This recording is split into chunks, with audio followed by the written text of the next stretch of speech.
Hey guys, what's up? Just finished watching Japan versus Colombia. I also live in Japan, so naturally I was supporting Japan to win this match. Before the match started, definitely did not expect Japan to win. Had Colombia as favorites to win the match.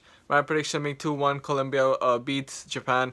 But then the second minute there was a red card. It started off with Sanchez not being strong enough, banking on his pace to win the ball back, but instead he was beaten off it by Osako, and he eventually he couldn't make it, and then the handball, a bit unfortunate. I don't think any player goes intentionally to do that, but that's what had happened, and the hand stopped the ball going to the goal, so the referee had to send him off. He had no other option, and from that Japan scored. However, in the first half, Colombia was still the better team. Japan didn't seem to play like they had 11 men. They were still playing like trying to long ball it into their forwards, onto their wingers, playing long risky passes for no reason, or either just passing in their defense and midfield area.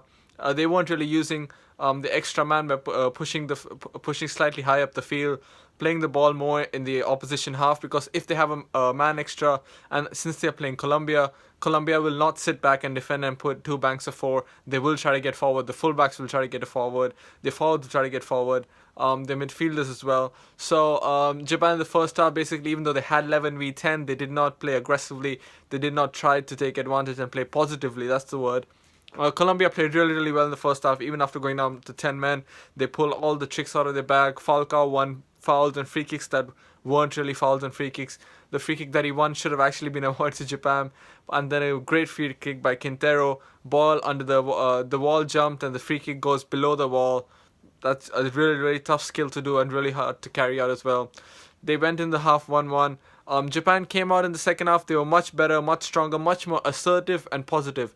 They finally started using the extra man in midfield, and because Colombia, they didn't really sit back and park the bus. Colombia still sort of wanted to get forward, so they didn't. Because of that, they didn't put like two banks of four in their defense around the D. Yeah, so even though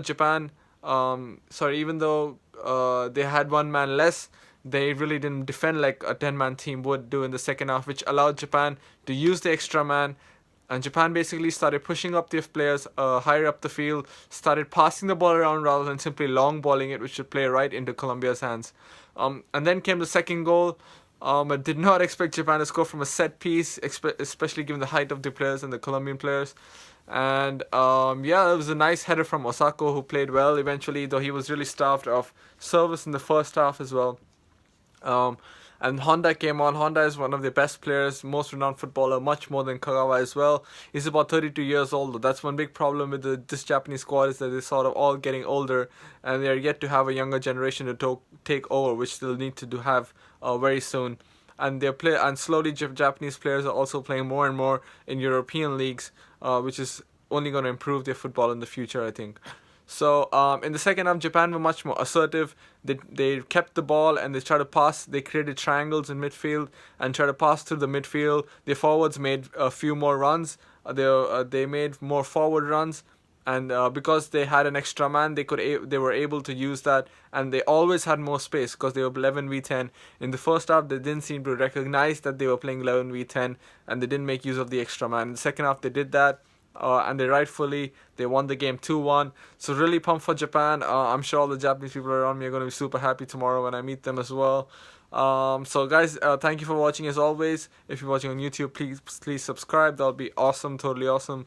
Keep liking and keep commenting if you saw the match. What do you thought of the match? So this group is going to be Poland, Senegal, Colombia, and Japan. Japan was considered to be the team that would definitely not qualify, so given the fact that they've won, this game is going to be wide open and even more hotly contested, and let's see who gets out. Poland are strong, Senegal on their day can be really good as well, and Colombia are the strongest team in the group given the amount of talent they have. So let's see what's going to happen. It's going to be very interesting to see. Anyways guys, thank you for watching as always. See ya, take care, and now I'm going to watch the Poland game as well. Take care guys, bye bye.